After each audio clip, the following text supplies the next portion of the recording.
नमस्कार, यो विशेष प्रस्तुतिमा स्वागत छ। म विष्णु बसौला। 18 घण्टासम्म लोड सेडिङको मार खेपेका नेपाली जनतालाई अहिले विद्युतमा घाटा भइरहेको छ भन्ने सुन्दा केहीलाई नयाँ लागिरहेको होला, धेरैलाई नयाँ लागिरहेको छैन र कतिपयलाई सरकारले व्यवस्थापन गर्न सकेन। अकर्मण्यताले गर्दा विद्युत निकासा हुन नसक्दा र देशभित्र खपत बढाउन नसक्दा अहिले उत्पादित बिजुली खपत हुन नसक्दा खेर गइरहेको विषयको राम्रैसँग जानकारी पनि छ। नेपाल सरकारले पछिल्लो समय ऊर्जा क्षेत्रलाई प्राथमिकतामा राखिरहेको छ। सोही अनुसार बजेट तर्जुमा भइरहेको छ। विद्युत उत्पादनको लागि विभिन्न ठाउँमा हाइड्रो पावरमा काम भइरहेको अवस्था छ। प्रसारण लाइन पनि हाम्रो समस्याको रूपमा देखिएको छ भने नेपालले विभिन्न देशसँग गरेका सम्झौता कार्यान्वयन हुन नसक्दा पनि नेपालबाट विद्युत निर्यातमा समस्या भइरहेको छ। त्यसैगरी देशभित्र उद्योगी व्यवसायीले विद्युतको चर्को महसुल तिर्नु परेको र सरकारले विद्युतको महसुलमा व्यवसायलाई राहत दिन नसकेको र खपत बढाउनतर्फ सरकारको रणनीति प्रभावकारी नभएको बताइरहेका छन्। वास्तविकता के हो? देशभित्र विद्युतको खपत कसरी बढाउन सकिन्छ? निर्यातमा देखिएको समस्या के हो र कानुनी अडचन कस्तो प्रकारको छ? निजी क्षेत्र र सरकारको बीचमा किन तालमेल मिल्न सकिरहेको छैन? हामी यही विषयमा संवाद गर्दैछौँ।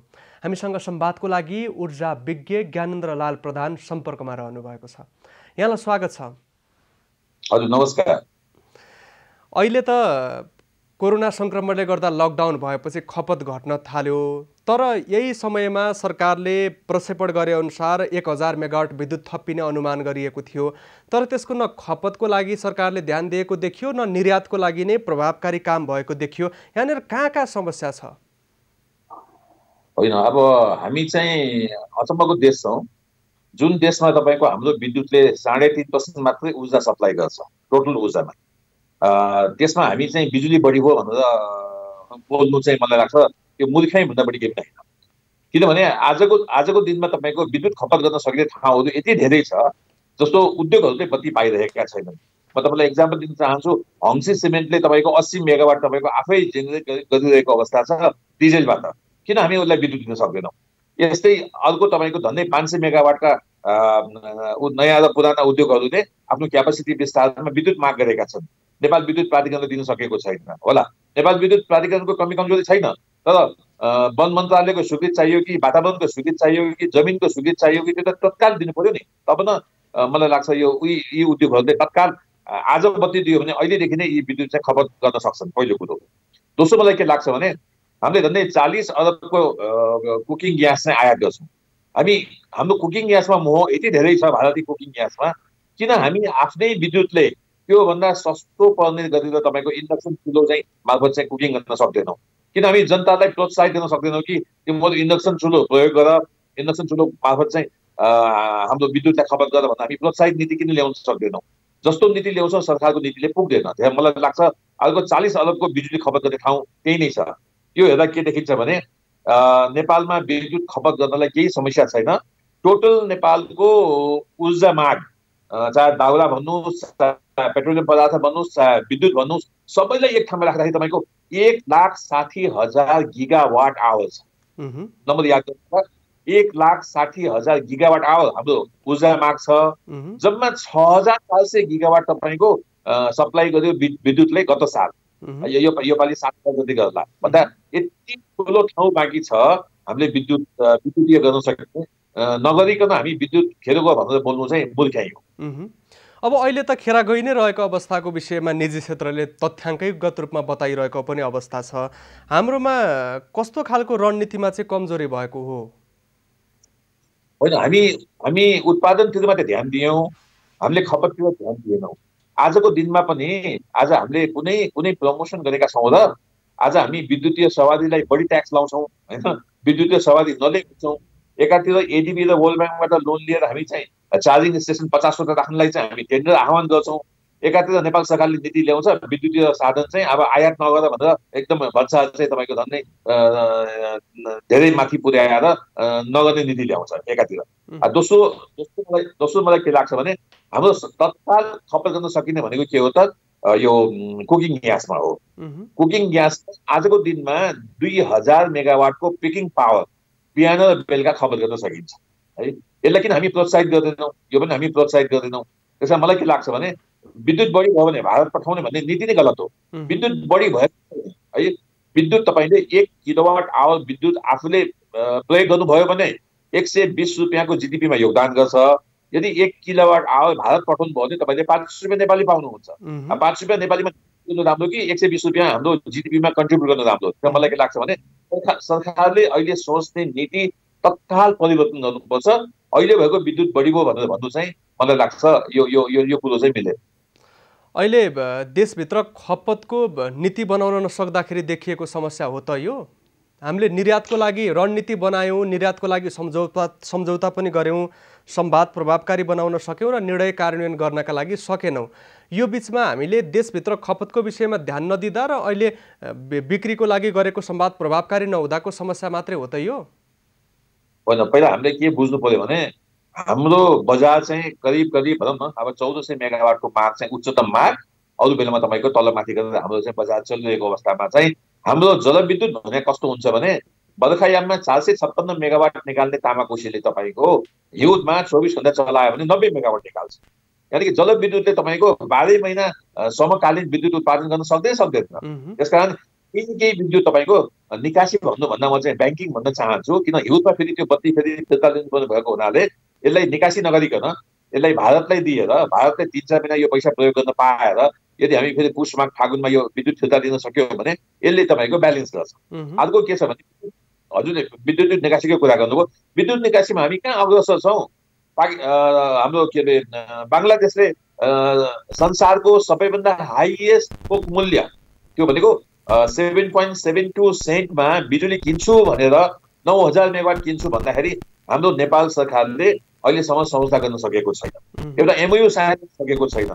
भने हामी बजार न हामी निर्यातकै बजार खोजेका छौँ, न हामीले आन्तरिक बजार खोजेका छौँ, न हाम्रो अहिले विद्युत नपाएर डिजेल चलाएका हङ्सी सिमेन्ट जस्ता उद्योगले हामीले विद्युत दिन सकेका छौँ भने यो केही पनि काम नगरिकन तपाईँको यो त डोकोमा तपाईँको दुध दुहे जस्तो भयो है। डोकोमा तपाईँको प्लास्टिक राखेर दुध दुहे पो दुध अट्छ, डोकोमा दुध दुहे चुइहाल्छ नि। अहिलेको विद्युत खेल्न जानु भनेको हाम्रो आफ्नै कुरा नमिलेर हो। सरकारलाई प्राविधिक रूपमा र समन्वय गर्नको लागि र वातावरण बनाउनका लागि पनि कठिनाइ हो कि सरकारको इच्छा शक्ति मात्रै कमी हो यहाँनिर? होइन, सरकार कन्फ्युज छ के। मेन कुरो के छ भने विद्युत उत्पादन एउटा हाम्रो चाहिँ आवश्यकता हो भने विद्युतको डिस्ट्रिब्युसन तपाईँको अर्को हाम्रो आवश्यकता हो है। त्यसपछि विद्युत खपत हाम्रो अर्को तपाईँको आवश्यकता हो। यो तिनटा तपाईँको कोअर्डिनेसन नभएसम्म न उत्पादन सफल हुन्छ, न खपत सफल हुन्छ, न तपाईँको ट्रान्समिसन सफल हुन्छ। आज तपाईँको निजी क्षेत्रका अलिक विद्युत उत्पादन गर्न सक्ने गृहहरू पनि नेपाल विद्युत प्राधिकरणले किनिरहेको अवस्था छैन। त्यो अवस्थामा मलाई के लाग्छ भने नेपाल विद्युत प्राधिकरणले अब कुनै पनि आयोजनालाई म पिपिए गर्दिनँ भन्ने होइन। अब एकातिर भन्ने हामी 84,000 मेगावाट हामी कहाँ छ, एकातिर 1500 मेगावाट आउँदैमा यदि हामी बिजुली बढी हो भनेर भन्ने भए फेरि विद्युतले हामी आफ्नो आर्थिक अर्थतन्त्रमा यसको कुनै पनि इफेक्ट आउँछ नराखौँ नै है होइन। अहिलेको विद्युतको यति आवश्यकता छ, अहिलेको विद्युतको जति हाम्रो आफ्नो आन्तरिक आवश्यकता छ त्यति नै भारतको लागि हाम्रो नेपालको बिजुली चाहिएको छ। किनभने भारत अहिले सम्पूर्ण सोलरमा गएको छ। सोलर भनेको तपाईँको बिहान 11 बजेदेखि लिएर राति 2-3 बजेभन्दा बढी उत्पादन गर्न सक्दैन। हामीसँग ज्ञानेन्द्र लाल प्रधान संवादको क्रममा सम्पर्कमा रहनु भएको छ। केही प्राविधिक समस्या देखा परेको छ, हामी जटिलता समाधान गर्नको लागि प्रयास गरिरहेका छौँ। देशभित्र 84,000 मेगावाट विद्युत उत्पादन गर्न सक्ने क्षमता देशका नदी नाला र खोलाहरूसँग भएको नेपाल सरकारले तथ्याङ्कगत रूपमा सार्वजनिक गर्ने गरेको छ। जलस्रोतको धनी देशको रूपमा नेपालको विश्वभरि पहिचान छ। नेपालको विद्युत किन्नको लागि बङ्गलादेश सरकार निकै इच्छुक पनि छ, तर सरकारले निर्यात गर्न सकिरहेको छैन। नेपालभित्र खपतको वातावरण पनि प्रभावकारी बन्न सकिरहेको छैन। हामी यही विषयमा संवाद गरिरहेका छौँ। उहाँ हामीसँग फेरि पनि सम्पर्कमा आउनुभएको छ। अब यहाँ निजी क्षेत्रसँग पनि सम्बन्धित रहनु भएको छ। निजी क्षेत्रले उद्योगी व्यवसायलाई सरकारले विद्युत महसुलमा सहुलियत दिन सकेन, सहयोग गर्न सकेन भनेर भनिरहेको अवस्था छ। सरकारले सहुलियत दिएर खपत बढाउँदाखेरि फेरि सरकारको उत्पादन लागत र खपतको दरमा तालमेल नमिल्ने भएर पो हो कि? होइन, हामीले विद्युतको मूल्य घटाउन हामीले कोसिस गरेकै छैनौँ। विद्युतको मूल्य घटाउनको लागि सर्वप्रथम के गर्नुपर्छ भने नेपाल विद्युत प्राधिकरणले कुनै पनि आयोजना बनाउँदाखेरि यति मेगावाटमा Q40 बना भन्ने होइन। नेपाल विद्युत प्राधिकरणले ठिक छ तिमीले इकोनोमिक अप्टिमाइजेसनमा योजना बनाऊ होइन, त्यसबाट मैले किन्ने बिजुली म किनिदिन्छु, मैले किन्न नसकेको बिजुली तिमी अरू कुनै बजारमा बेच्छ भन्दा एउटा बजार चाहिँ उद्योगीलाई छोडिदियो भने मलाई के लाग्छ भने विद्युतको अहिलेको मूल्य तपाईँको जुन अहिले 20 करोड प्रति मेगावाट परेको छ त्यो तपाईँको करिब 12 देखि 14 करोड प्रति मेगावाटमा हामी झार्न सक्छौँ। जस्तो अहिले भुटानमा बन्ने जलविद्युत तपाईँको 15 करोड पर मेगावाट भन्दा बढी कहिले पनि पर्दैन। भारतमा बन्ने जलविद्युत तपाईँको 12-13 करोड भन्दा बढी कहिले पनि पर्दैन। किन हामी कहाँ निजी क्षेत्रले बनाउने जलविद्युत चाहिँ 20 करोड प्रति मेगावाट परेको छ, किन सरकारले बनाउने जलविद्युत चाहिँ 25 देखि 35 करोड प्रति मेगावाट परेको छ?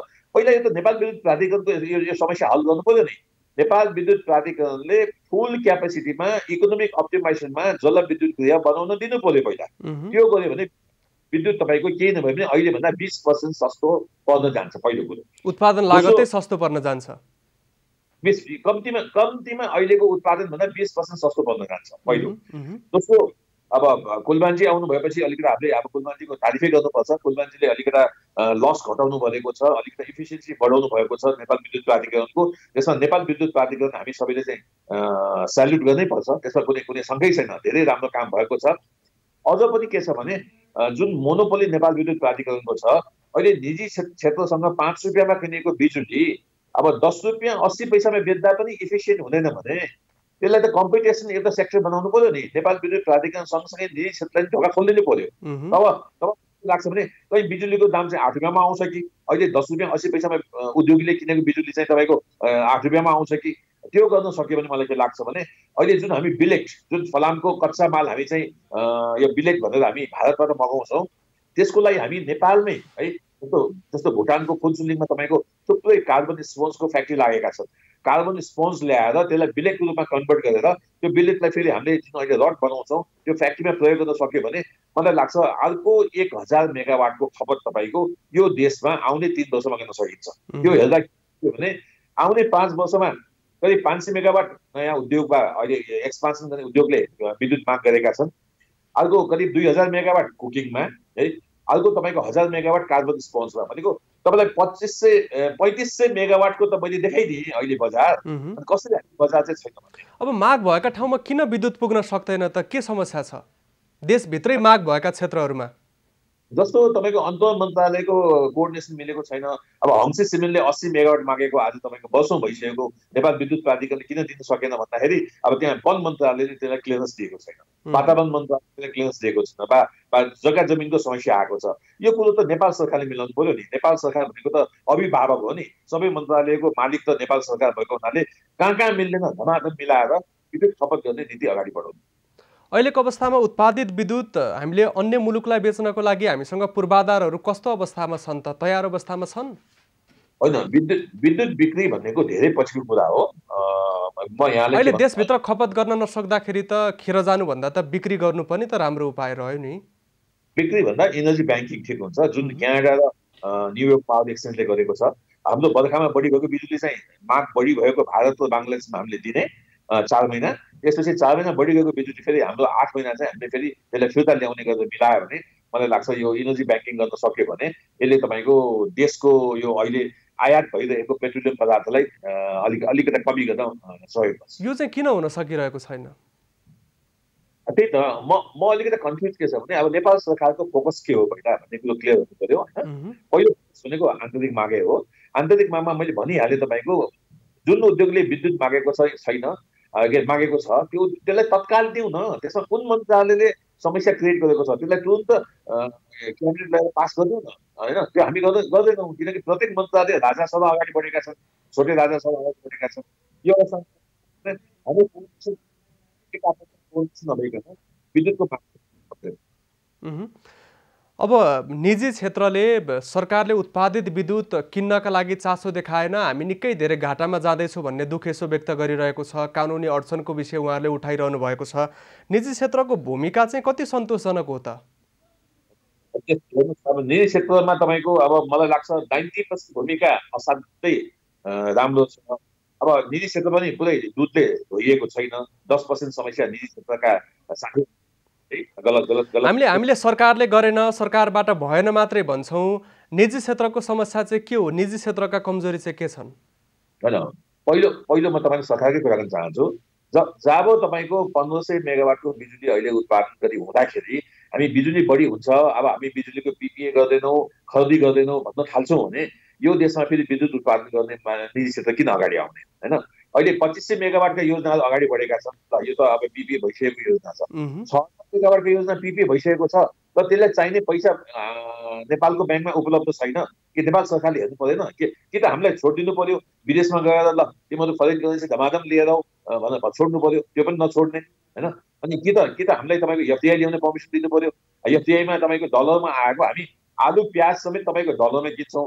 अब बिजुली यदि कसैको लगानी डलरमा आएको छैन भने उसलाई 10 वर्ष डलरको हेजिङ गरौँ भन्न हामी चाहिँ नगर्ने भन्छौँ। अनि कसरी एफडिआई आउँछ? विद्युत सेक्टरमा जसरी लोड सेडिङ हुँदाखेरि सरकारको ध्यान असाध्यै विकसित थियो, राम्रो राम्रो पोलिसी आएका थिए, जुन पोलिसीले आज नेपाल विद्युत प्राधिकरण भन्दा निजी क्षेत्रको उत्पादन बढी छ।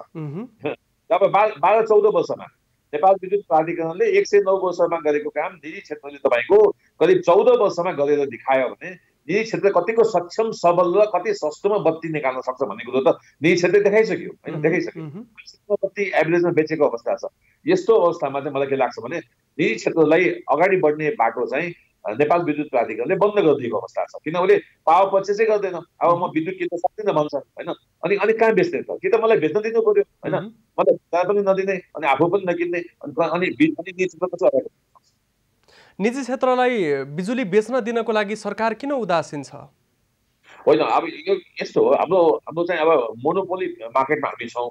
नेपाल विद्युत प्राधिकरणको मोनोपोली मार्केट छ, यसलाई ब्रेक गर्न अलिकता समय लाग्यो, धेरै समय लाग्यो कि। भारतमा पनि यस्तै थियो पहिला, सबै मोनोपोली मार्केट थियो, सबै यो सरकारी एजेन्सीहरू एकदम इनइफिसियन्ट थिए। र नेपाल विद्युत प्राधिकरण त्योभन्दा धेरै इफिसियन्ट छ। त्यो फेरि मान्नुपर्छ है। दिल्लीमा तपाईँको 60% लस थियो, नेपालमा त कहिले पनि 60% लस पुगेको छैन नि, म्याक्सिमम नै 27-28% मात्रै हो। त्यो पनि अहिले घटेर 13-14% आइसकेको अवस्था छ। त्यसमा चाहिँ हामी त भारतीय सिस्टमभन्दा धेरै नै इफिसियन्ट छौँ सरकारमा पनि होइन। तर मलाई के लाग्छ भने निजी क्षेत्रलाई पहिला चाहिँ इकोनोमिक अप्टिमाइजेसनमा प्लान चाहिँ बनाउन दिनु पर्यो। त्यसपछि जति नेपाल विद्युत प्राधिकरणले किन्दैन त्यो बिजुली उद्योगमा सिधै, यदि मेरो उद्योग छ म बिजुली उत्पादन हो भने मेरै उद्योगमा पावर बिलिङको पैसा तिरेर मलाई बिजुली लान दिनु पर्यो। त्यो गर्यो भने मलाई के लाग्छ भने जसरी नेपाल ब्याङ्क पहिला कति इफिसियन्ट थियो, तपाईँ हामी 10 लाख रुपियाँ लिएर जाँदाखेरि दिनभर बसेर चाहिँ पैसा जम्मा गर्नु पर्थ्यो। अहिले हेर्नुहोस् त नेपाल ब्याङ्क कति इफिसियन्ट छ है। प्राइभेट ब्याङ्कभन्दा बढी मुनाफा निकाल्ने ब्याङ्क भइसक्यो भने मलाई के लाग्छ भने यदि हामीले अब यो नेपाल विद्युत प्राधिकरणलाई हाम्रो कान्छो छोटो बनाएर पाल्यौँ भने यो देशको विद्युतको विकास कहिले पनि हुन सक्दैन। त्यसलाई कम्पिटिसनमा निजी क्षेत्रसँग राखिदियो भने मलाई लाग्छ नेपाल विद्युत प्राधिकरणको यत्रो तपाईँको संरचना छ, यसले तपाईँको निजी क्षेत्रलाई जहिले पनि जित्छ, निजी क्षेत्रले इफिसियन्ट बनाउँछ। तर हामीसँग बिजुली मात्रै छ, गुणस्तर छैन भन्छन् नि अन्तर्राष्ट्रिय निकाय। त्यो चाहिँ पक्कै हो। पहिलो त हामी कहाँ अब सडक छैन, पानी छैन, केही छैन, हामी स्मार्ट सिटीको कल्पना गर्छौँ। त्यस्तै छ ठ्याक्कै विद्युतमा पनि। विद्युतको गुणस्तर र कन्टिन्युएसन नभइकन तपाईँको यसको स्मार्टनेस आउँदैन। मलाई के लाग्छ भने त्यो पहिलाभन्दा निकै राम्रो भइसकेको अवस्था छ है। र अहिले जुन किसिमको यो डिस्ट्रिब्युसन सिस्टम, ट्रान्समिसन लाइनहरू बनिरहेछ, यसले निकट भविष्यमा चाहिँ मलाई के लाग्छ भने हाम्रो विद्युतको सिस्टम चाहिँ निकै रिलायबल भएर जान्छ। यो चाहिँ बन्ने क्रममा चाहिँ नेपाल विद्युत प्राधिकरण अगाडि बढिसकेको अवस्था छ।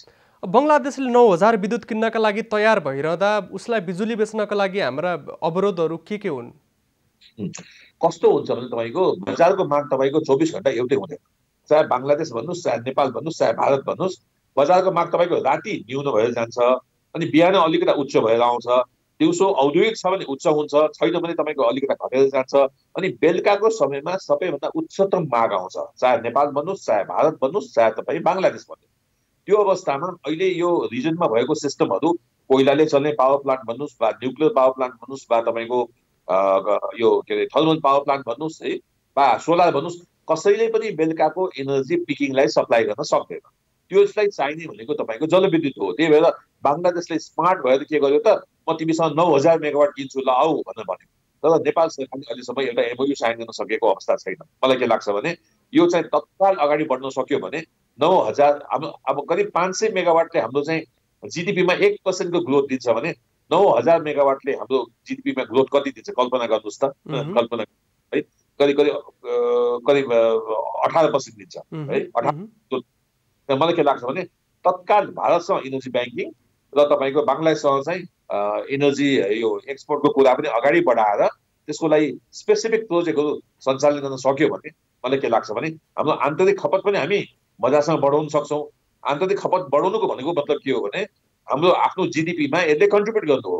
आज जति ऊर्जा खपत हुन्छ जम्मा 20% ऊर्जाले तपाईँको जिडिपीमा कन्ट्रिब्युट गर्छ, 80% ऊर्जाले हाम्रो कुकिङ ऊर्जाले हाम्रो जिडिपीमा केही पनि कन्ट्रिब्युट गर्दैन है। त्यस कारण चाहिँ हाम्रो जिडिपी बढ्न नसकेको मेन कारण चाहिँ ऊर्जै हो। त्यस कारण चाहिँ ऊर्जालाई म्याक्सिमम कमर्सियलाइज गरेर ऊर्जालाई म्याक्सिमम कमर्सियल सेक्टरमा युज गरेर यदि हामी अगाडि बढ्न सक्यो भने मलाई लाग्छ हाम्रो जिडिपीमा योगदान, हाम्रो ग्रामीण रोजगारीको सृजना, हाम्रो भ्यालु एडेड प्रोडक्टको चाहिँ एकदम हाई, हाम्रो एक्सपोर्ट जुन ब्यालेन्स अफ पेमेन्ट छ, यी सबै समस्याको समाधान चाहिँ ऊर्जामा गरेर टिकेको छ। अब अन्तिममा निजी क्षेत्रसँग गरिएको संवादको आधारमा अहिले 200 मेगावाट हाम्रो प्रसारण लाइनमा जोड्न तयार छ। अबको केही समयमा 1000 मेगावाटको 80 देखि 90% काम सकिएको छ।